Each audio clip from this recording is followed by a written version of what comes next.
What's going on, YouTube? Still suffering from bronchitis.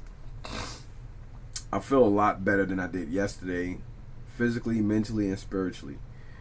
I had a lot of things evil to say about my thoughts on this guy Eric that run the Woodbridge toy show, but I'm not gonna give him or Lee or nobody no satisfaction because there's really no sweat on my behalf. I don't need him or anybody to make money. Unlike a lot of people, including a lot of his vendors and hypocrites that seem to have something to say to my face about how Lee came out last month, to now being probably the same bickering bitches that came to his defense when I wasn't around to defend myself about the situation. I've been told, and I've been forewarned plenty of times about Eric and his family and how they do the business at the toy shows. I've seen it with my own eyes on how sometimes disrespectful and kind of his father, him, and his brother can be at the toy shows. I have people walk away and say, "This fucking fat prick" to his brother. Like, I'm like, wow, and I just smirk because I understand. You know what I'm saying? But even though somebody tell me something, I still sit there and I'm like, well, it's got nothing to do with me. Until it does. And it has something to do with me. And now I can understand why a lot of people don't deal with him, why a lot of vendors left and won't come back, and why certain customers don't go there no more. Because they had bad dealings with Eric, his brother, and just seen how he throws tantrums at times. Because he's supposed to be a grown man, and he throws tantrums like a child. You're a grown-ass man who you claim been doing this for 16 years, but you act like an overgrown child. But you know what? When you're not raised by a real man to teach you to be a real man and stand up on your own, that's what happens when you're, you know what I'm saying, when you're basically covered and sugar-coated your whole life. I'm a hood nigga from the hood. Like everybody that come from where I come from, we are very offensive and defensive people from the gate. We can take care of ourselves, be very well protectors, which we are, and natural hustlers and born people. Now, a lot of white folks don't like blacks who speak their mind and who don't need them. And it makes them jealous and envious and angry because they look at you and they're like, wow, that's success. He's a successful person. I did what I had to do. That's why I don't have to run around day and night scalping to get items just to make a $20 or $30 quick buck on something and keep doing that constantly month in, month out, which is very pathetic. If a lot of you guys did what the hell you had to do in the first place, you wouldn't have to be doing this like this. You can make more money. Some of you might say, well, dude, how you going to sit here and talk? No, don't put me in your category. Do not put, you don't put me in your categories on being a human or whatever. Don't put me in your category on we on the same page. Because none of y'all bring the fire I bring when I used to come to his toy show. Y'all can't even afford the shit that I bring to his toy show. Even he had to admit that. And they talk about it all the time.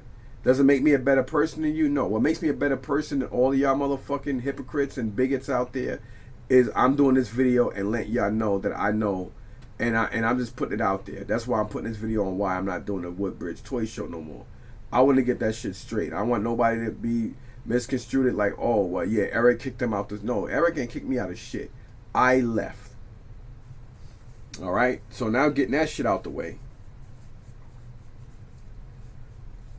This is like my 8th show with him. Not my 4th, not my 5th, not my 6th, my 8th. For a guy that knows so much and so smart, since he been doing this since he was 16, he should have fucking known how to count. Because 8, 5, and or 6 is a big difference. Last month was 7. Yesterday was 8.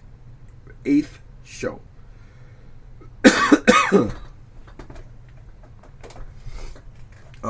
So outside of that, I am upset.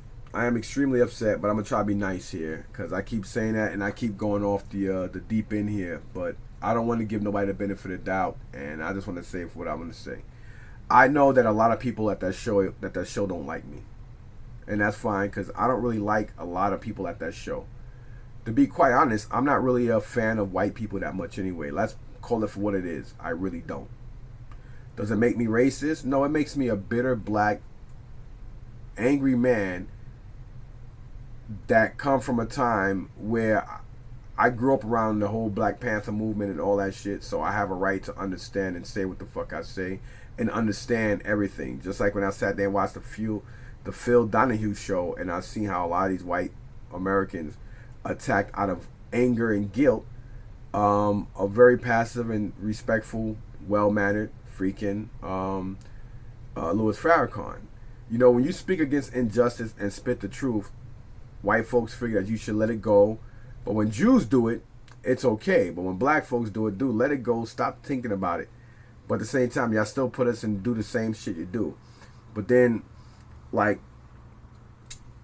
I'm just going to leave that as that. Because I'm going to go on somewhere I don't need to go on to. You guys already know American history and know where I'm getting at.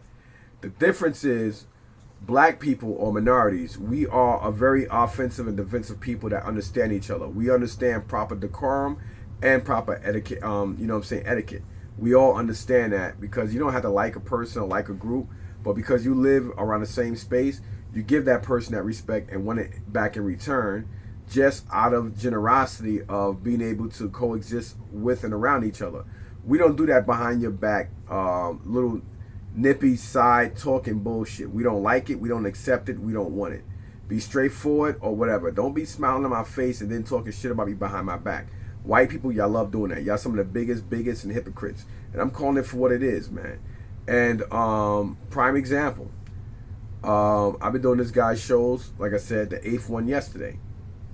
Now, last month, because his father wanted to bitch and moan about it, I know this because 3 people said something about it. That's how I know it was his fucking cranky ass hypocritical father. You don't turn around and you got something to say. We supposed to be so cool and great in age. He looks a hell of a lot older than me, but we're about the same age. You don't sit there. You got something to say. You should have enough rapport, respect for yourself to even come up to me and say something. Why are you leaving early? Why you sit back, bitch and moan, and then have your son get involved and talk shit about it? You got something to say, you should be a man and come to me and say it. You know what I'm saying? Like, oh, you can't be leaving early. And the fact that I even told him, oh, I didn't know that. He kept bitching and bickering about it. Like, this guy acts like a fucking woman on a rag. Like, yo, you supposed to be a man, a grown-ass man. Why you have to sit back and act like a fucking a bickering woman all the time or overgrown child? Like, dude, like, the fuck, man? You know, it's just crazy. So I'm like, all right, cool. I stay. He's still bitch. I'm like, yo, this nigga about to get knocked the fuck out. Like, that's how I felt last month. Like, you can't go argue with everybody. Not everybody's going to sit there and be submissive to you. And one thing white people need to realize, when you're dealing with black people, especially black hood niggas, dude, do yourself a favor, because it's not going to end well for you or them. It's not going to physically end well for you, and it's not going to fucking, you know, in return end well for them, because they're going to go to jail and you're going to go to the hospital or worse. And then they're going to come back and it's going to be a bigger issue, because most niggas are like that. Not me, but a lot of dudes are like that. And, you know, like, it's just crazy. But anyway, that was the issue. But again, I was already pissed off because this so-called Lee crippled bum-ass piece of white nasty cracker shit decided to be disrespectful last week to me and mine. I wouldn't expect Eric to understand that, because he's not a father. He don't know anything about maternal instinct or know anything about defending others, you know, or taking oaths to do so. So I only would expect a real man to understand that, not somebody in his kind of caliber anyway. So whatever. And we both wouldn't agree on that anyway. So he kept going back and forth. And he talking about, well, everybody was Team Lee, nobody was Team Mike. And I told him, I said, I don't give a fuck about nobody being Team me and everybody being Team him. Fuck them. I told him that. And I said, fuck everybody who got something to say about that. I said, I'm a grown ass man. I don't need to come here. I don't need nobody. I don't need none of this shit. I did tell him that, so he was like, oh shit. It made him very uneasy and shaky. And I could tell it pissed him off. But the truth is the truth. And I said, unlike everybody else here, bro, I don't need to come here. Oh, well, you can't assume this is all they do. Well, you love to assume. Because if your father taught you right, he would have taught you it's not good to sit here and assume shit, because you make an ass out of yourself when you do that, like he did yesterday. Because, you know, what you should have did was spoke to me and Lee together, and or you should have been man enough to go to the people or have those people come up and say, oh, well, I don't like the way you spoke to him, and we all could have had a discussion about it and either let it go or just everybody just fuck you very much and keep it moving. But again, I'm a black man from the hood who can stand up on my own ground. He's a poor little white trash piece of shit cracker. And then Eric, now I'm talking about Lee, and then Eric is the the good guy here when he wants to be. So that's how they looked at it. I'm the big bad black dude. We're in society. You talking to a guy that's been around the world. I understand this shit. It don't bother me. I don't give a fuck. You know what I'm saying? So that was the issue, and then there was another issue with me getting mad because somebody was touching a box of mine, and the way he was manhandling it. If he broke it or ripped it, there would have been an issue right there on the spot. So I was like, whoa, whoa. So later on, I apologized to him, and I'm like, oh, well, I didn't mean this, and I did da. And we had a good conversation about it. But it wasn't my problem or fault to sit back and go to Eric and be like, oh, well, I apologize. No, I'm not going to sit here, and I'm not going to sit here and play this game with you. Fuck you. I don't give a fuck how you feel about it. And if the guy don't understand it or if he was being a hypocrite, fuck him too. Because I already apologized and we spoke, but he wasn't going to buy it anyway, whether he brought it or didn't. And then he was like, oh, well, the guy probably would have brought it. I said, I don't give a fuck if he brought it or not.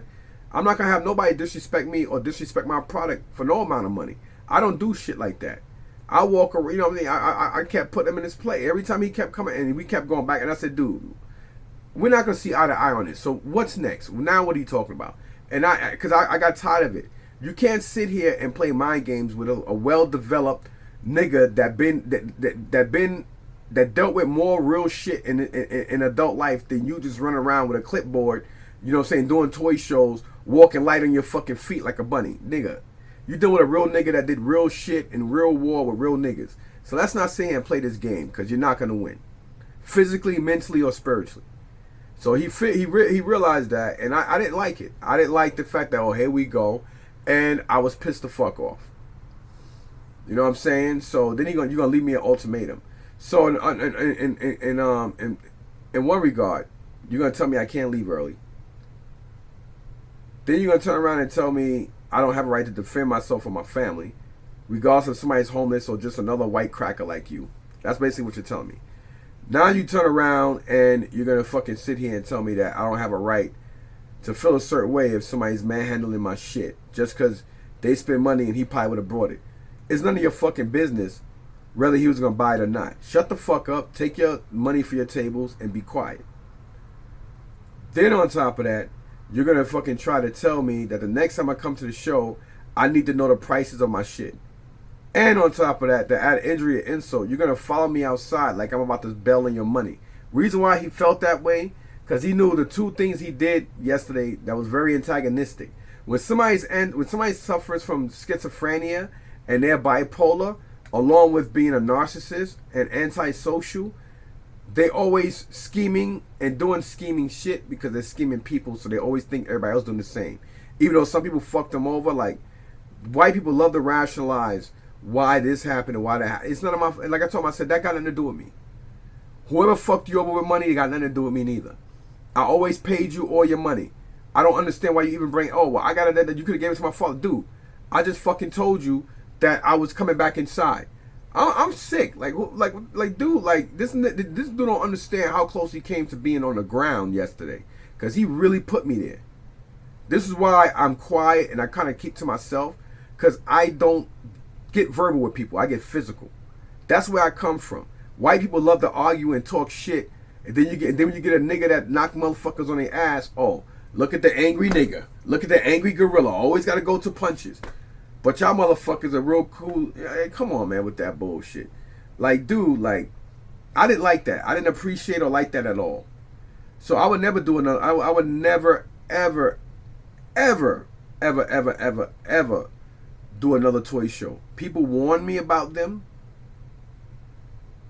Customers and vendors alike, and they were fucking absolutely right. You know what I'm saying? And he said it himself, like, dude, I would love to, like, you know, like, you got good shit here. No, well, I guess you guys going back to the same garbage that's always did, the same crusty ass little magic cards, Pokemon, punk ass piece of shit, Funko Pops, and other garbage, because nobody else is gonna, nobody else is gonna buy from me there no more because. You don't leave me no ultimatum and think you doing me a favor by letting me stay there, nigga. Nah, not me. You let all them other ass kissers kiss your ass. Because they need to go there because they don't got no jobs and nothing going with themselves. I'm not saying everybody. But I'm pretty sure a lot of them had something to do with the people that was so-called, as he put it, quote-unquote, Team Lee. It was alright with him talking shit about my nigga son and me, but it wasn't alright for my nigga ass to defend myself because the great bum-ass cracker is going through shit in life. Like, see, white folks love to always put a pedestal on anybody white, even if they kill 15 kids in a fucking nursery. Oh, well, he only did it because his little brother suffered crib death, so he felt a certain way. Y'all always want to do that shit. And I'm always here to put you on your place and let the world and you know, not this nigga. You know, a lot of people don't like me, and I love it. I fucking absolutely love when people don't like me. It makes me feel like I'm actually ejaculating when a lot of you white folks out there don't like me. At these toy shows, at the flea markets, I fucking love it. It's like a dream. It's like I feed on it. I mean, I fucking, you see this knuckle here? You think I got this? And because I'm some little bitch ass punk. I could be I'm an old man, but yo, I'm not that dude any of y'all want to play games with. I call shit for what it is, man. And it's like, I just don't like nonsense, man. And to sit there and try to call me out because you know what the fuck you did was grimy. The grimy, you couldn't be a man, so you had to turn around and try to give me like 2 other areas to do tables because you guys decided you wanted to keep a tab on me. Right?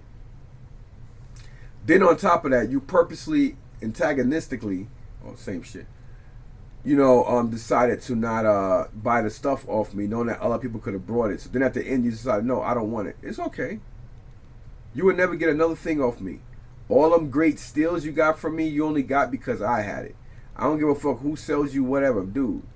You know what? You're going to constantly always have issues, people canceling on you and people trying to dodge and duck you because when you're a piece of shit and you do piece of shit and you're always in the sewer, guess what? You're always going to have shit spill on you. So at that, it is what it is, man. I'm speaking my piece and I'm just letting everybody know this is why I don't do the Woodbridge Toy Show and why I probably shouldn't have did it in the first place. Because I was forewarned by people and I didn't listen. And now I learned that they were right. And you know what? After this, I don't have no animosity. I spoke my mind. I spoke how I felt. And you know, like you can't run around and try to be biased and be like, oh well, I don't like what I saw. I don't care about what he did earlier. Well, fuck you then. Then you're gonna turn around and say, oh well, and by the way, how you treated Lee and what you said and you threatened him, fuck you, because he made threats too. But you're in the white, you're in the coon squad. Don't see that or didn't want to see that though. I don't care. You think I care because he's homeless and I don't give a fuck about him. He don't give a fuck about me. Neither do you or anybody else, dude. I live in my own home. I'm a man, a grown ass man that do grown ass things. I got a fucking 23-year-old son that got 3 beautiful vehicles, a beautiful girlfriend, 2 jobs. I got a daughter that's doing her fucking thing. Same thing. Great. I got a fucking 15-year-old boy that you guys see all the time. I don't need none of y'all or none of y'all money. Just because I go there with shit, y'all see, when I get my price is my price. I don't go down on my shit like that. Because I'm not desperate.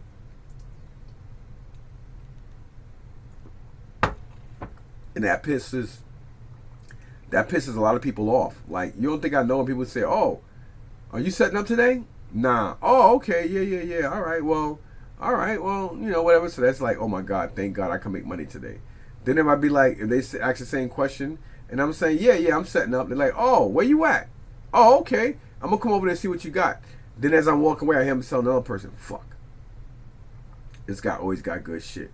I hope we can make money today. And I'm like, these motherfucking hypocritical crackers, man. Unfucking believable, man. Look at these motherfuckers with this bullshit. Anyway, enough's enough.